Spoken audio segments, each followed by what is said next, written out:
Hey guys, welcome back to more Karen stories. In this video, a dangerous Karen ended up trying to shoot me at a gun range. Here is what happened. Let's dive right into the video. And the first one starts like this. So this story takes place in Central Asia. I'm someone who has been around guns my whole life. I was raised hunting through all the different hunting seasons, and I grew to like shooting as a hobby. When I turned 18, I was already familiar with the people who owned the gun ranges in my city. It was incredibly easy to go ahead and get a job training people for licensure to own and carry guns. They even offered me very flexible scheduling with the ability to schedule my own classes. Everything a high schooler could want in a part-time job. I had to do two things before I could start training my own classes. The obvious one, I had to get my own pertinent licenses. Then I had to observe a few classes in order to understand the structure of the courses. They were very strict about following these procedures to the letter, because of course they should be if they are training people to use deadly weapons. This story happens in the second class I observed. There was the usual crowd of people getting licenses,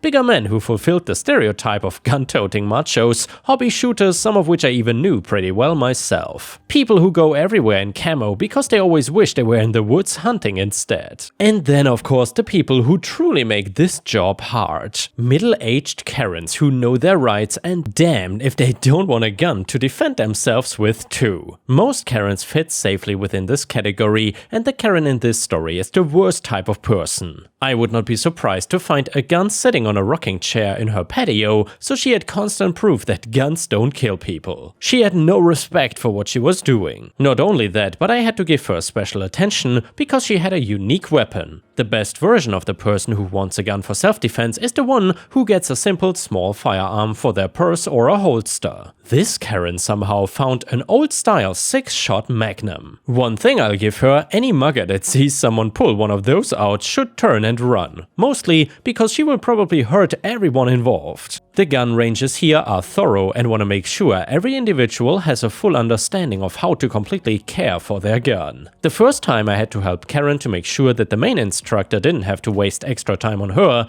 was when we were going through care and maintenance. I went over to Karen and asked if I could inspect the gun for a moment before we went through the whole process. She was immediately hostile. What am I doing at her station? What right do I have to ask to see her gun? Blah blah blah. I guess she did not get the memo from the fact that I stood at the front by the instructor for the opening classes and even answered some questions for others. In fact, this led her to think that I was just some pretentious, extreme feminist who didn't want to let the man leading the class do his job. I explained that I'm training to be an instructor, and for this class I'm gonna assist her since her gun's care will look very different than a standard clock or anything of that style. She complained that I should already know all about the gun if I'm such an expert, but finally conceded when she saw everyone else already a couple steps in. As a hobbyist, I know a good bit about magnums and other guns that have less use to practical gun users nowadays. Still, it was more important to see the state of the gun than anything else. This gun was likely picked up in a pawn shop or in the back of one of her dead relatives' sheds, and the care reflected that. Before being put somewhere out of sight and out of mind, it was kept well enough which allowed it to pass initial inspection. However, it had some clear signs of neglect that could be fixed to make the gun safer and more reliable. I helped her through the process. Of course, she grumbled at every step I took and every time I pointed out something that could lead to danger if left uncleaned. Karen was irritating during the classroom sessions with her smugness, but she seemed terrified to ever let her incompetence show, so she stayed mostly quiet. However, on the gun range, she was a nightmare. First of all, she could hardly shoot the gun without losing it to the recoil. We showed her the safest two-handed grip and she actually hit the target for the most part, not really a surprising achievement especially, since she was not really clustering the shots in good places or at all when she used that. But she would lapse into a very unstable hold anytime we were not actively critiquing her. She also was questioning some of the safety wear like earplugs and safety glasses. She complained that she was not gonna have time to put on protective gear if someone broke into her house. We said that most of those times there would not be 10 other people in the room shooting guns as well. I honestly don't remember much of the rest of the argument before the instructor just made it clear that she wears the safety gear or she leaves the class. I was having consistent discussions one-on-one with the instructor to make sure I understood the way he taught and give any feedback or questions that I had. It was during this time at the range that I finally brought forth my suggestion that we deny Karen her license. I felt that she would do and say whatever she felt would give her access to the license, but what she actually did beyond the walls of our control would make her a liability. I did not and still don't think that she would ever do anything to intentionally hurt anyone innocent, but I just could not stomach the idea of her accidentally killing anyone. The instructor laughed off some of my concerns, which was not encouraging, but then he tried to explain himself. He said he had seen worse gun users with licenses and that most people like Karen just hid it in their nightstand and never shoot the gun again. He said that when he had turned people like her away, it was often not long before they found some way to get a license and came back to rub it in their face. I said that I would be okay with that if it still meant I did not tarnish our name by giving the license to them ourselves. He brushed off what I said as idealism. It felt like he was trying to avoid saying it was because I was a woman. Anyway, finally he said that if she met the conditions, he would not avoid giving her the license without a headache. We were in the final day and the shooting assessment came. The shooters have to land 6 shots out of 10 anywhere on the target and reload their gun at least once. This all has to happen under a time limit. Karen takes her turn and everything is going to expectations. Me and the instructor are at her shoulder, so she glared at me before doing her 2-hand grip. That cursed grip did have her aiming decently though. She landed 4 out of the first 6 shots before her reload. However, she was taking a long time between shots because the recoil on that thing was intense. She was making her way through the reload when she looked at the time and saw how much she had left. It is behind the shooters because we really don't want them to rush when they notice it. It has to be easily visible though, because that means the students cannot claim that we are lying about the time. We told them not to look, but of course, Karen did not listen.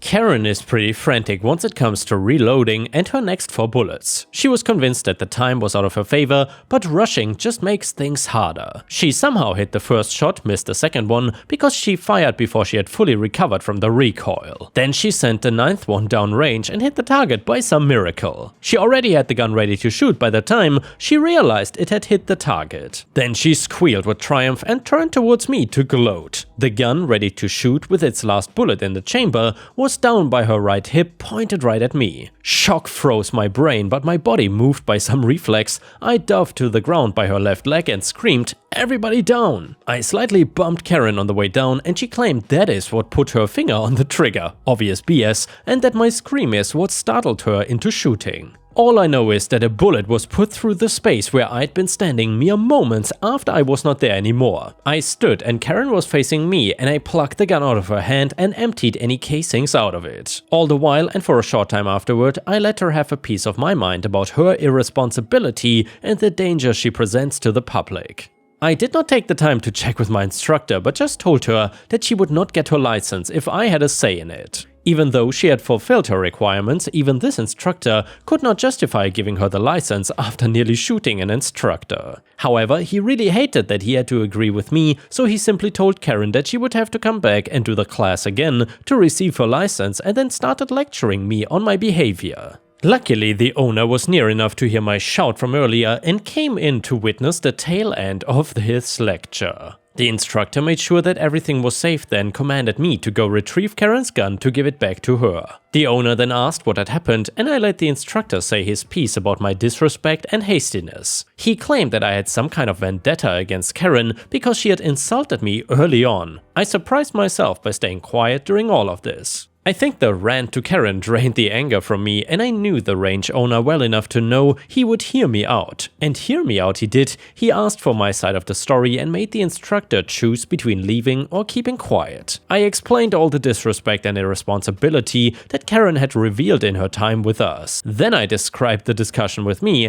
and the instructor had at the end of the last session. The owner took in all the information and stayed quiet for a few moments. Karen took that as an invitation to scream about how I was not suited to be an instructor. She demanded I be fired and that I pay to repair her gun since I must have damaged it when I threw it downrange. I don't think she understood that that hunk of steel would need more than a simple toss to break it. At this point I realized that Karen was just nailing shut her own coffin and maybe even dragging the instructor with her. The owner then doubled down on what I had said and further banned Karen from stepping foot in any of his ranges throughout the city. He said he would also advise the other gun range owners about her behavior. Unfortunately, he could not deny her property and we had to give her the Magnum back. But he was not done with just Karen, he also fired and banned the instructor from his gun ranges. He said he would tell the other range owners to be careful about hiring him and would fully explain the situation. They were pissed. If this had happened separately, they might have left, but together they had enough anger to think they had the right to stand up for themselves. The instructor started by saying he would not accept this on the grounds of one little girl's word,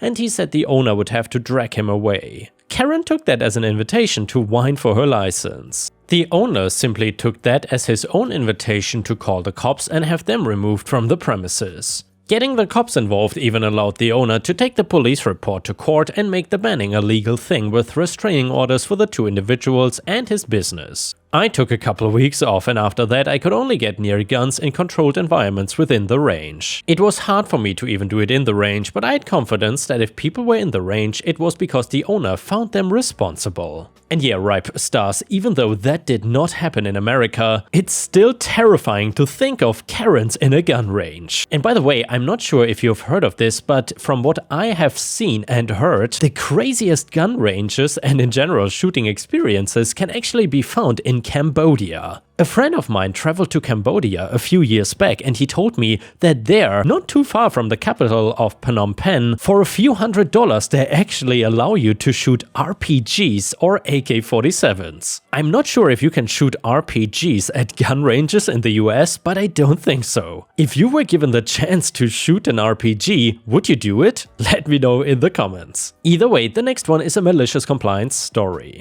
Around 10 years ago, I was switching jobs after over 7 years at my previous one. I decided I was done with printers and stuff and wanted something new, and I found this company that was supplying CCTV, security and fire alarms. The company had branches in a few bigger cities in my country. The pay was worse than my previous job, but I figured it's not that bad and I really wanted to switch jobs. I was contracted for 3 months of a trial period. It's common practice in my country and it's a type of short-term job employment contract, usually 1 to 3 months, that legally has the same terms as a regular job contract, with often some limits on company benefits like private Medicare or gym pass or whatever, after which we will decide if I'm staying or not. My boss was the regional manager and I've had a coworker who had been hired earlier. Our branch was open for a few months at this point. Now, it's important to note that the company only dealt in B2B, no retail. We did not even have a physical printer. That is mandatory if you want to do retail sales. So our clients were all companies, big and small, that, per company policy, specialized in electrical equipment installation. In my country, all businesses are registered in a central database and the type of stuff done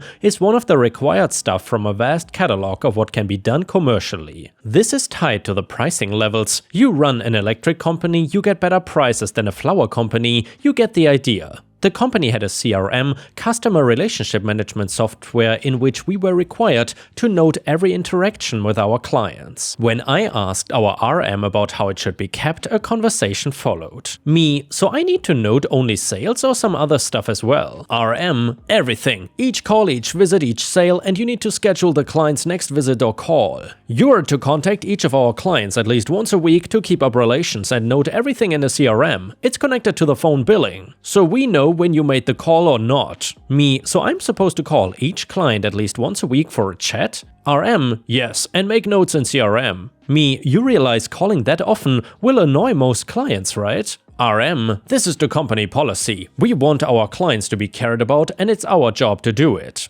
I think everyone knows this is not how you build a positive relationship with your potential clients. We are all sick and tired of banks or phone companies calling with another great offer, but fine, it's not my place to argue with company policy. I split with my coworker the clients we had registered, found few more potential contacts on the internet, and for the next few weeks I would call each of my clients first to introduce myself as their new sales guy and asked if I can contact them once in a while to check up on things. I did not note how often I would check up on things though. After a few weekly calls, some clients stopped answering, others blocked me. I noticed I get straight to voicemail, that's pretty obvious, and some got annoyed with the pestering and voiced that with all manner of euphemisms. My favorite was, "I kindly ask you to take up a journey to the land of anal sensations," or straight up insults about wasting their time, and if they want something from me, they will get back to me. I obviously noted every call in the CRM as explicitly instructed, but just in case someone actually read it, I refrained from citing insults and just went with "client angry about 2 frequent contacts. Next contact on DDMMYYYY." That was always in 1 week time. All this did not won me any favors with the client base, with one exception, but it hardly made a difference. Because we managed to antagonize most of our current and potential clients, we obviously did not get much sales done. So we were not allowed to keep much wares on our local stock. This meant that if someone would actually stumble into our store,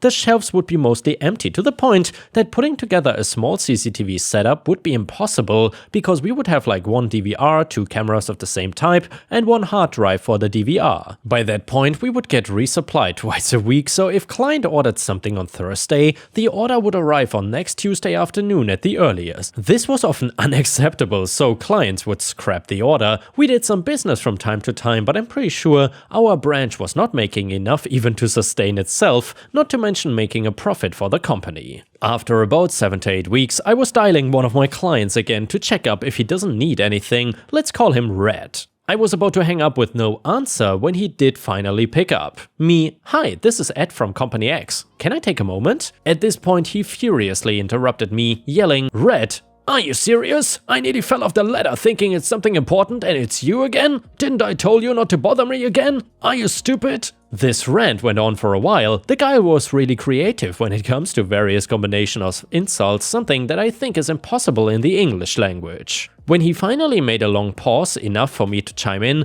I went with my, at this point, casual explanation. Me, "I'm sorry you find these calls disturbing, but it's our company's policy to keep a close contact with our best clients." Red never actually bought anything. Red, "I don't give a damn about your company's policy. Get me your supervisor." Me, "Yes sir." I happily gave him my boss's rank, name and phone number, and he paused for a moment. I'm guessing to note the info I've given him, and then he hung up without a word. I dutifully noted the conversation in the CRM, noting that client angry requested contact to supervisor and complied. After about half an hour, my RM called me. "RM, did you call Red today?" Me, "I did, like I do on a weekly basis per instructions." RM, "Okay, don't call him again. I'm sure Red gave him a piece of his mind about the company policy, and next week the one guy that did not mind my calls strolls into the store and from the door asks me, 'I hear you're closing up shop.' I look at my coworker with a surprised expression and she mirrors it. We asked him where he heard about it and he answered vaguely,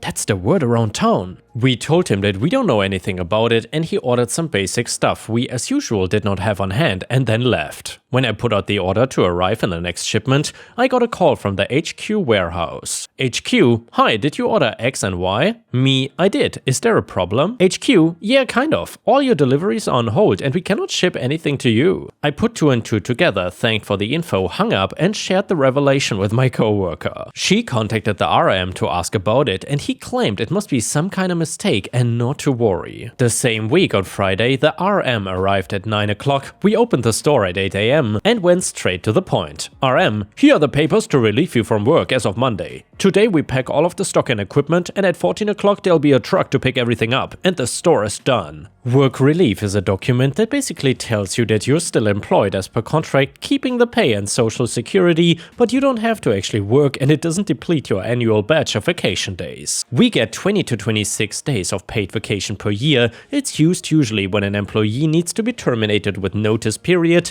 but you don't want to keep him around for the remaining time. In my case, I was 2 weeks until my trial period was to end, so I got the remainder of that time off with pay and the contract would just end. My coworker had 2 weeks notice period per her contract. I listed the brief time spent at this company as branch closing specialist on my LinkedIn. I think it's more accurate than the technical and sales specialist I actually had on my contract. The company is still there but scaled back on its branches, and as far as I know, they loosened up their policy a bit. I went on to switch industries once more, cable TV, but got back to CCTV and stuff for the next company where I spent 4 years, where I had a lot of regular clients and did not call any of them once without a specific reason. And yeah guys, honestly it seems like in so many of these malicious compliance stories, the company's downfall is when employees are instructed to simply follow policy without thinking for themselves. Honestly, if I would lead a company like this, I would encourage my employees to not just blindly follow policy or rules, but instead think for themselves, which would have been clearly beneficial in this case. I would say this company got exactly what they deserved, and props to OP for sticking with the malicious compliance and going all the way through. And yeah guys, if you cannot get enough of my content, please don't forget to check out my podcast by searching for Ripe Stories on all major podcast platforms such as Spotify, Apple or Google Podcasts. Furthermore, you can find bonus content by going to patreon.com/ripeyoutube or by clicking the join button here on YouTube. For a small monthly fee, you will get access to dozens and dozens of exclusive videos you won't find anywhere else. Thank you so much for watching, and I hope to see you again tomorrow.